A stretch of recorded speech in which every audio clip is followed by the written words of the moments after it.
आप कह रहे हैं मियां साहब अभी भी इलाज के लिए वहां बैठे?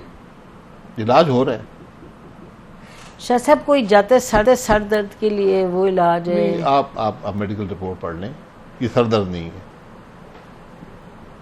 अब पता नहीं मेडिकल रिपोर्ट क्यों नहीं पढ़ते हैं, सारी मौजूद हैं अदालतों में भी है। लेकिन वो ऐसी तो नहीं है, खुदा ना खास्ता अल्लाह उनको सेहत दे, सबको सेहत दे, ऐसी तो नहीं है कि जी वो कोई इतनी क्रिटिकल है कि उसके लिए लंदन बाहर बैठे हैं। आपको भी पता है कि कोर्ट को कितने बॉन्ड कितने दिन का लिख के गए थे, शायद वो शहबाज शरीफ साहब ने साइन किया था ना बॉन्ड, कितने दिनों में दिया था इलाज। मैंने कहा इलाज जारी है, जिसको ये मरीज ही जानता है कि उसकी तकलीफ क्या है और वो कैसे उसको मैनेज कर। लेकिन आपको बड़े वसूख के साथ आप कह रहे हैं इलाज है उनका जारी। मैंने जब भी उनसे मुलाकात हुई है पूछा है, उन्होंने बताया कि ये इश्यूज हैं, ये इलाज हो रहा है। एंड यू बिलीव के इलाज की वजह से हम खैर नहीं, उनका फैसला हो, अगर वो यहाँ भी इलाज करा सकते हैं नहीं करा सकते, ये फैसला उन पर छोड़ दें। जो कुछ आपने उनके खिलाफ केसेस बनाए हैं वो आप उनका सामना कर लेंगे, ये उनकी जिम्मेदारी है, उससे वो बच नहीं सकते हैं जी।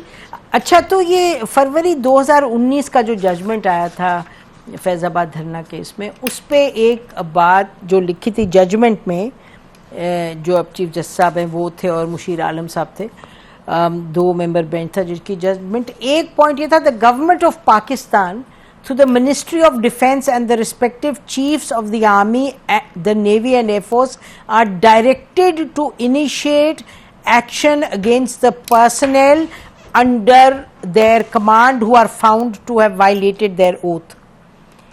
अच्छा, ये जो जजमेंट है और इसका ताल्लुक उस धरने से है, तो आपको लगता है कि ये is this possible to implement something like this?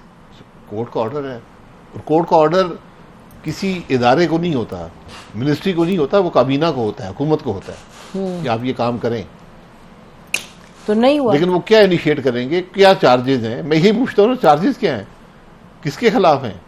कि ओथ वायलेट करके और पॉलिटिक्स जाके की। और जो ख्वाजा आसिफ साहब अभी आपके पार्टी के सीनियर लीडर कह रहे थे, डिफेंस मिनिस्टर रह चुके हैं सेवरल टाइम, वो कह रहे हैं धरना तो कराया था उन्होंने, ये ख्वाजा साहब कह रहे हैं। तो फिर कंप्लेनेंट बन जाए, किसी को कंप्लेनेंट बनना पड़ेगा ना। कोर्ट ने ऑर्डर दे दिए, बड़े वाइड किस्म के ऑर्डर्स हैं। अगर मैं कंटेम्प्ट ना हो तो ये भी कहूँगा थोड़े से एम्बिगुअस भी हैं, तो किसी को कंप्लेनेंट बनना पड़ेगा। कंप्लेन जाके करें, थाने पर्चा दर्ज कराएं कि फलाने फलाने अशखास ने नॉमिनेट करने पड़ेंगे और उन्होंने मुल्क का ये कानून तोड़ा है। फिर वो लोग अरेस्ट होंगे, इन्वेस्टिगेशन होगी, उनकी बेल होगी, जुडिशल हो जाएंगे, फिर चार्ज फ्रेम होंगे, ट्रायल होगी। ये तरीका है। आज मैं नसीम ज़हरा बीबी, मैं आप मुल्क के हालात को तो समझें, हम खड़े कहाँ पर हैं। किसी को परवाह है? कोई बात करता है? 100 से ज़्यादा टीवी प्रोग्राम होते हैं हर रोज़। मुल्क की किसी को इल्म है कि मुल्क कहाँ पर खड़ा है? तो और कोई हाथ पैर मार रहे हैं? कोई कोशिश हो रही है? अच्छा, 16 महीने हमने हाथ पैर मारे। अच्छा, ये बताएं, अभी किसी को पता था कि मैं आपसे आके प्रोग्राम कर रही हूँ, आपसे इंटरव्यू, तो उन्होंने कहा जी उनसे कहें कि ये बता दें सबको आज के 4 कौन से फैसले ऐसे थे जो शहबाज शरीफ साहब को करने चाहिए थे, जिससे कि जिसका आप जिक्र करते हैं मुल्क के हालात, कि वो हालात वर्ट हो जाते। 4 ऐसे बताएं। वो तो बीबी 4 नहीं होते, अच्छा, 4000 होते हैं, 4 लाख होते हैं। अच्छा, कि कोई ऐसा मौजूदाना फैसला नहीं होता जिससे मुल्क ठीक चल पड़ेगा। आपको मुसलसल हर महकमे में, हर शोबे में, हर इशू पर आपको रोज फैसले करने पड़ते हैं, आपको रास्ता देना पड़ता है।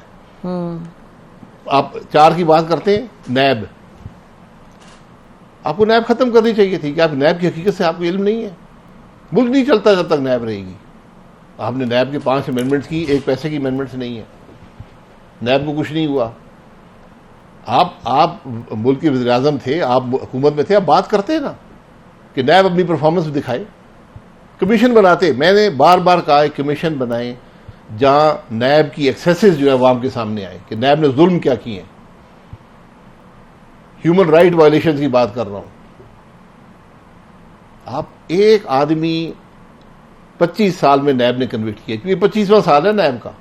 एक आदमी, उसका नाम मोहम्मद नवाज शरीफ है, और उसकी जमात 16 महीने बैठी रही। पहले दिन आपको नैब को खत्म करना चाहिए और कहना चाहिए था कि मुस्लिम लीग नून के केस चलते रहें और डेली बेसिस पे चलें, कैमरे लगाकर चलाते। ये होती है जुर्रत और हिम्मत। हुकूमतें जुर्रत से चलती हैं, हुकूमतें दब कर नहीं चलती। तो एक इशू की आपके सामने बात में यहां लंबी कहानियां हो सकती हैं। मियां नवाज शरीफ को 2 कन्विक्शन नैब ने की हैं। एब्सकॉन्डर है भी जी, अभी एब्सकॉन्डर तो कन्विक्शन की वजह से है ना। कोई वकील नए दुनिया का उसके सामने कन्विक्शन रखें, 1 मिनट की मार है अपील पर, 1 मिनट की। आज 4 साल से अपीलें पड़ी हुई हैं। एक में जज क्या कर गया कि मैं ब्लैकमेल होकर फैसला किया है, वो कन्विक्शन पड़ी हुई है। ऊपर मॉनिटरिंग जज सुप्रीम कोर्ट का लगा, कन्विक्शन पड़ी हुई है। 15-15 साल से लोग नैब की अदालतों में फिर रहे हैं, जेलों में पड़े हुए हैं, हजारों की तादाद में। उनको कोई पूछने वाला है?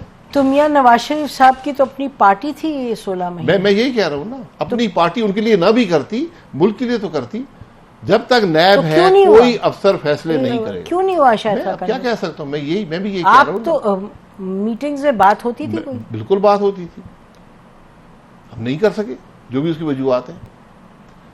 ये इस तरह लेकिन बहुत केसेस में क्लियर तो हुए शहबाज शरीफ साहब भी। एक मौजूदाना फैसले से नहीं चलते। सब शहबाज शरीफ साहब के केसेस की बात करते, वो नैब के नहीं थे, वो तो FIA के थे। वो नैब ने मना कर दिए थे, केस नहीं बनता इस पे। तो वो फिर पिछली हुकूमत ने FIA को इस्तेमाल किया था। हम हमेशा ही बातें भूल जाते हैं। हम हमेशा इस बात से डरते हैं कि लोग कहेंगे जी अपनी जान छुड़ा रहे हैं। तो मैंने कहा यार मुस्लिम लीग नून के केसेस रहने दें, चलने दें। मेरे खिलाफ मैं 2 केसेस में अंडर ट्रायल हूं, चलाएं ना केस, दिन रात चलाएं, कैमरे लगाएं। अगर सुप्रीम कोर्ट में कैमरा लग सकता है, मेरी अदालत में नहीं लग सकता, लगाएं कैमरे को।